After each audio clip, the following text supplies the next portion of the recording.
We are watching the Asylum hotel crisis being deliberately inflamed, weaponised, and in some cases outright engorged by Nigel Farage and his allies. Let's be clear, to use a Liz Truss expression.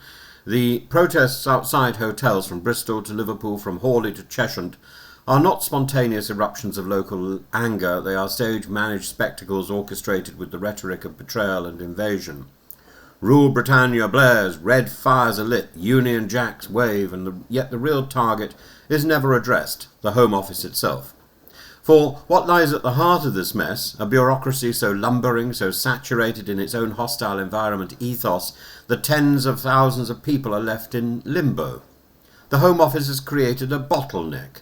Applications stalled, appeals dragged out, men, women, children parked in hotels for months, sometimes years, unable to work, unable to build a life, and Farage knows this, but instead of turning his fire on civil service inertia, he scapegoats the vulnerable. And his latest wheeze, 5 deportation flights a day, mass expulsions, derogation from international law, is not only unworkable, it's immoral. Britain is a signatory to the 1951 Refugee Convention. We cannot simply tear up our obligations to the persecuted because Reform UK thinks it makes a good soundbite. And when Farage says, whose side is the government on? Whose side is the government on? The answer ought to be obvious.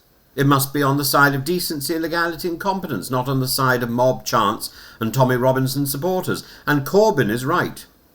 Those in asylum hotels today are not a faceless horde. They are tomorrow's teachers, tomorrow's nurses, tomorrow's cab drivers and shopkeepers, and yes, tomorrow's neighbours.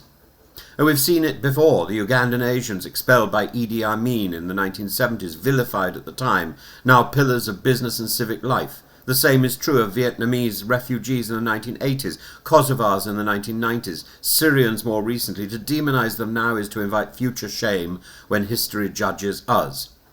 Look instead at the grotesque theatre played out on our streets this weekend. Police with batons in Bristol, horses holding back crowds in Liverpool, children caught between chants of send them home and refugees welcome here. It's a tawdry spectacle designed to humiliate those already traumatised, these men, women and children who came seeking sanctuary. Instead they're treated as pawns in Farage's latest electoral game. And let's not forget, the protests are not even coherent. In Cardiff, the targets were Afghan families who risked their lives for British soldiers against the Taliban. They've already have leave to remain, yet still the banners waved and the insults were thrown. This is not about policy, it's about rage being cultivated for its own sake. And the truth is simpler and far more damning. The Home Office, again and again, has failed. The asylum system is broken, not because of migrants, but because of endless ministerial churn, demoralised staff and a deliberate policy of delay dressed up as deterrence. The result? Hotels overflowing, councils dragged into court battles, and communities turned against one another. And this was all started by Blunkett, developed by Theresa May, weaponised by Priti Patel and Suella Braverman, with Robert Jenrick bringing up the rear. So we must be careful where we place blame.